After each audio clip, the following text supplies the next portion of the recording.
The unacceptable, unbelievable truth. There is only one truth, and that truth is the origins of mankind's existence, your existence. I am going to tell you that truth.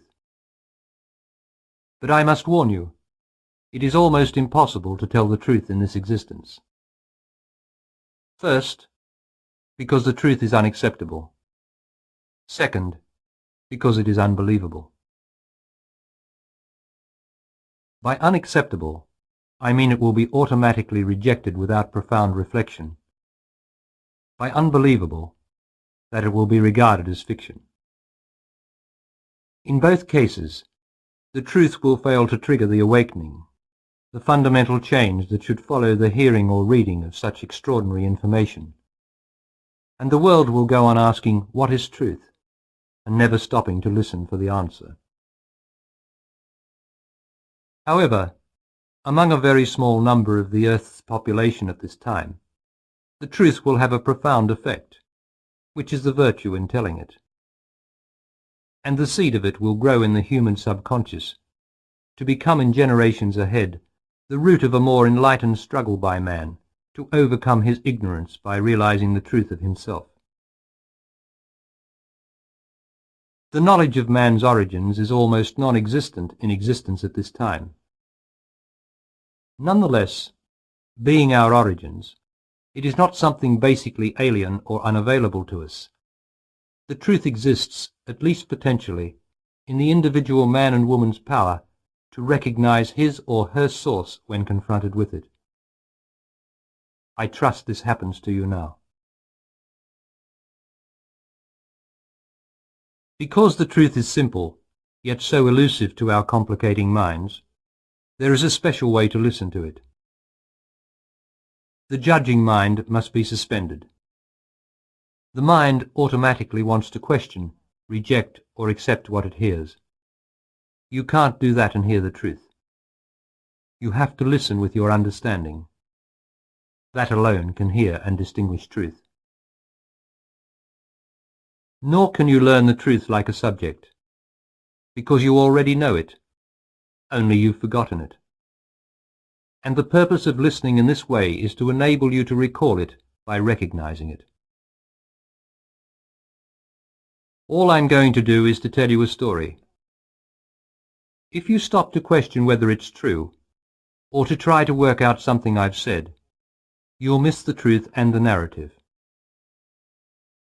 The narrative is the truth. What is true is not the truth. It is true that trees have leaves, but that's not the truth. Just allow the story, the words, to wash over you, through you. Be empty. Be simple. Only when you've heard it through to the end should you stop and ponder it. Each time you listen, treat the story as a meditation, a period of quietude of mind while you listen and while you ponder. By hearing it repeatedly, you will start to recognize the truth, which will be the dawning of your own recollection of the days when you were free. And you will have started the journey back.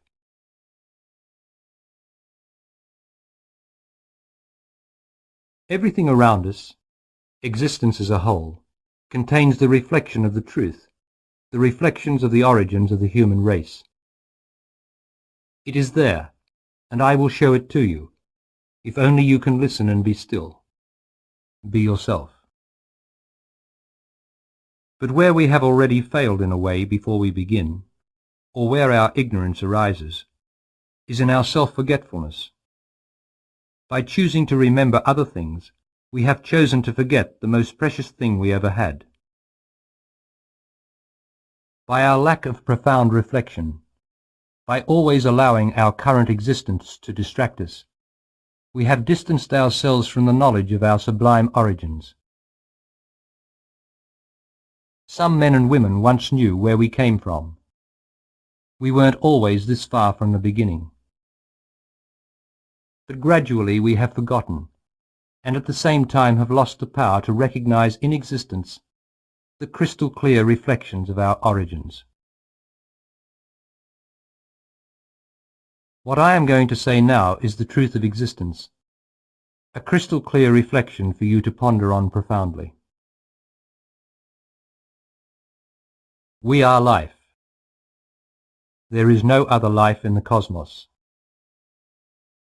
Life anywhere else in the universe is us. Life is one and cosmic in origin, not of the planet. We are cosmic. Our bodies are spacesuits. Without a spacesuit, life can't exist on this alien planet Earth. The spacesuits were designed and developed by cosmic intelligence. Cosmic intelligence is inseparable from the one cosmic life. Starting from nothing, the cosmic aim was to provide in time a suitable vehicle, the human spacesuit, through which cosmic intelligence itself could appear as life on Earth. It was the stupendous undertaking of all time.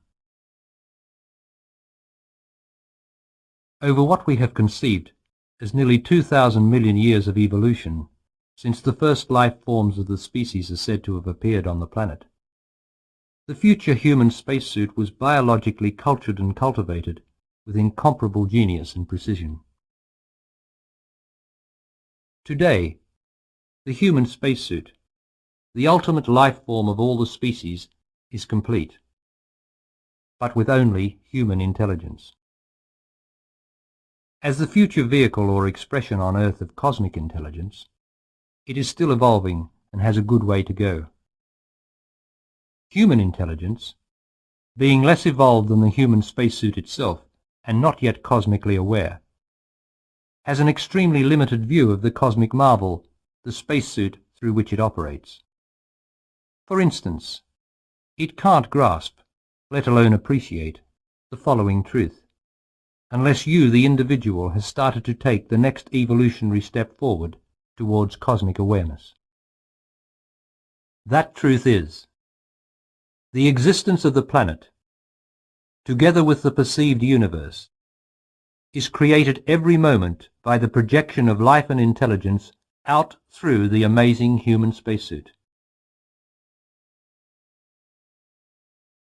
As ourselves, that is, before life is projected out through the spacesuit, each of us is ourself, the one self, life within. Life is not divisible. It only becomes divisible or differentiated in the forms we see projected through the spacesuit. We see other spacesuits, not other life. We, that is I, am life.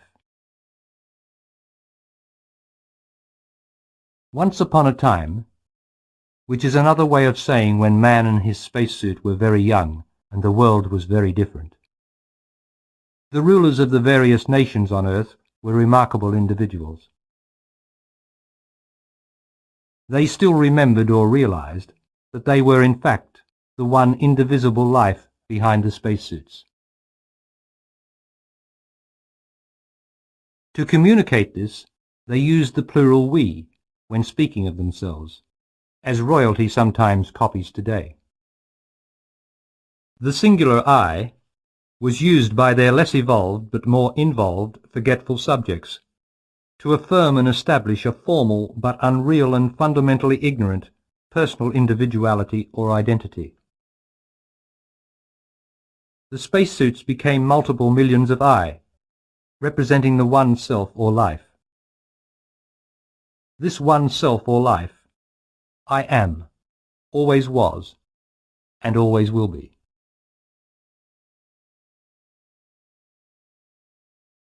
I want to give you some idea in your own experience of what it means to be the one self, the life beyond existence. You will appreciate that I have to talk through my spacesuit to your spacesuit, and that in this sense we are both in existence.